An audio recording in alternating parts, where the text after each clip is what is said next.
Assalamualaikum warahmatullahi wabarakatuh. Perkenalkan, nama saya Felix Rubama. Saya mahasiswa pendidikan geografi Universitas Negeri Gorontalo.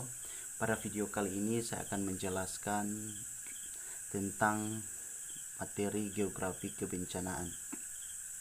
Di sini saya memiliki 5 subbab materi. Yang pertama ialah geologi gempa dan seismologi. Yang kedua adalah letusan gunung api akibat tektonik lempeng dan magma. Yang ketiga adalah tsunami versus angin. Dan keempat perubahan iklim. Dan yang kelima adalah banjir. Langsung saja masuk ke materi pertama tentang geologi gempa dan seismologi. Geologi gempa dan seismologi. Geologi gempa dan seismologi adalah hukum Setno tentang kontinuitas asli, menyatakan bahwa lapisan sedimen kontinu berakhir hanya dengan menabrak ketinggian topografi seperti bukit dan tebing. Sedangkan gempa sendiri adalah getaran atau getar-getar yang terjadi di permukaan bumi akibat pelepasan energi dari dalam inti bumi. Jadi ketika Anda melakukan penelitian tentang geologi gempa ini, ada jenis-jenis kesalahan yang ditemukan dalam melakukan penelitian. Yang pertama ialah kesalahan deep slip, yang kedua adalah kesalahan strike slip, dan yang ketiga adalah kesalahan transformasi. Jadi selain itu kita harus mengetahui perkembangan seismologi. Jadi studi tentang gempa bumi dikenal dengan seismologi atau penanda gempa paling awal. Jadi penanda gempa paling awal ini ditandai dengan adanya ombak.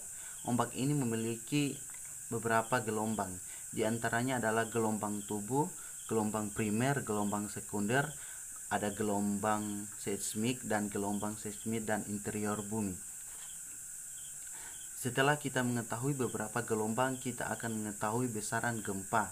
Besaran gempa adalah perkiraan ukuran relatif atau energi yang dilepaskan dari gempa. Besaran gempa ini bisa diukur menggunakan skala liter. Itu materi pertama. Selanjutnya kita akan masuk ke materi kedua, yaitu tentang letusan gunung api yang diakibatkan oleh lempeng tektonik dan magma. Jadi kita harus memahami dulu apa yang dimaksud dengan lempeng tektonik. Lempeng tektonik adalah bagian kerak bumi yang di bawahnya dikosongkan oleh magma. Lempeng ini berada di wilayah dasar gunung api. Ketika lempeng ini bergerak naik, turun, dan bergeser, gerakannya akan mengakibatkan perubahan pada bentuk kulit bumi. Perubahan bentuk serta pergerakan yang terjadi ini disebut gempa bumi. Sedangkan magma sendiri adalah cairan ultra panas yang sangat dinamis dengan suhu sekitar 700 sampai 1300 derajat Celcius. Magma dapat mengalami perubahan atau evolusi menjadi bentuk bentang alam baru yang berbeda. Jadi bagaimana kita mengetahui gunung berapi meletus? Jadi letusan gunung berapi dimulai dengan panas kedalaman. Seperti yang saya jelaskan tadi, ada magma dan lempeng tektonik. Jadi letusan gunung berapi ini dimulai dengan panas di kedalaman. Batuan super panas akan naik ke tingkat dengan tekanan lebih rendah. Ada beberapa batuan padat dan berubah fase menjadi magma cair yang menghasilkan ekspansi volume dan menyebabkan letusan selangkah demi selangkah. Jadi itu penyebab gunung api meletus yang diakibatkan oleh magma dan gerakan tektonik lempeng. Selanjutnya kita akan masuk ke materi ketiga, yaitu tentang tsunami versus angin. Tsunami adalah sebuah ombak yang terjadi setelah sebuah gempa. Gempa bumi bawah laut, gunung api meletus, atau hantaman meteor di laut. Penyebab terjadi tsunami ini dapat dipicu oleh bermacam-macam gangguan berskala besar terhadap air laut. Misalnya gempa bumi, pergeseran lempeng, meletusnya gunung berapi di bawah laut, atau tumbukan benda langit. Namun 90% tsunami diakibatkan oleh gempa bumi bawah laut. Jadi selain itu ada tsunami versus gelombang angin. Gelombang laut khas diciptakan oleh angin yang memiliki ukuran yang bervariasi selama 1 tahun. Meskipun periode dan panjang gelombang dari gelombang yang ditiup angin bervariasi menurut badai dan musim, keduanya sangat. Selanjutnya kita masuk ke materi tentang perubahan iklim.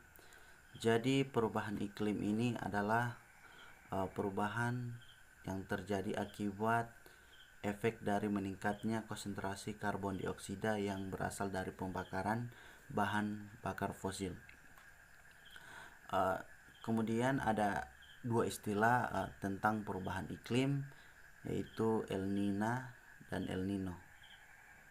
Jadi El Niño merupakan permukaan air laut atau musik yang lebih hangat, masa air menengah dan lebih dingin yang melakukan kontrol kuat terhadap cuaca regional.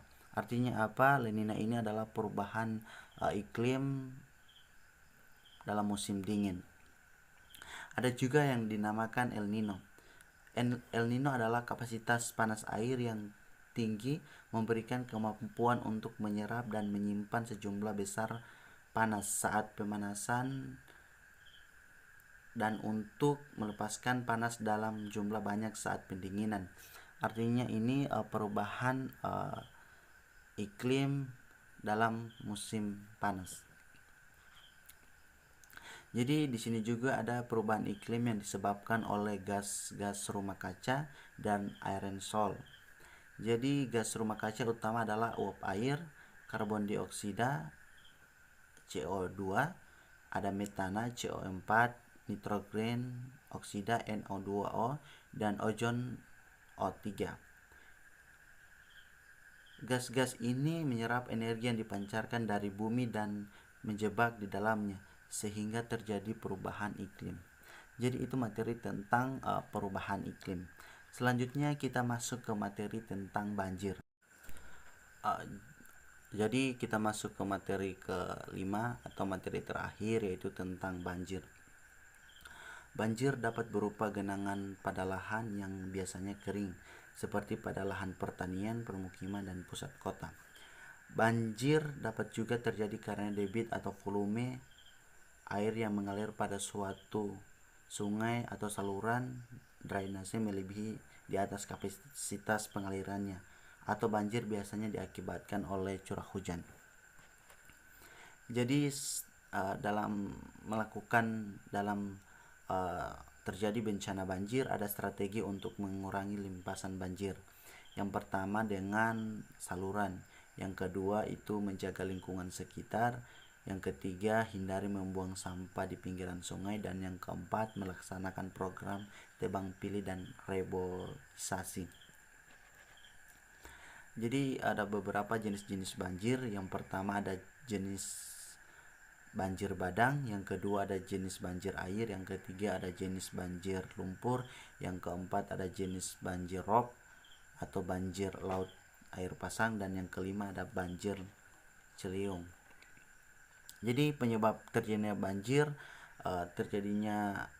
banjir ini disebabkan oleh kondisi dan fenomena alam, topografi atau curah hujan, kondisi geografi daerah, dan kegiatan manusia yang berdampak pada perubahan tata ruang atau guna lahan di suatu daerah. Jadi itu proses yang terjadinya banjir. Baik, hanya itu yang dapat saya sampaikan pada video kali ini. Lebih dan kurangnya saya mohon maaf. Wabillahi taufiq walhidayah. Wassalamualaikum warahmatullahi wabarakatuh. Terima kasih.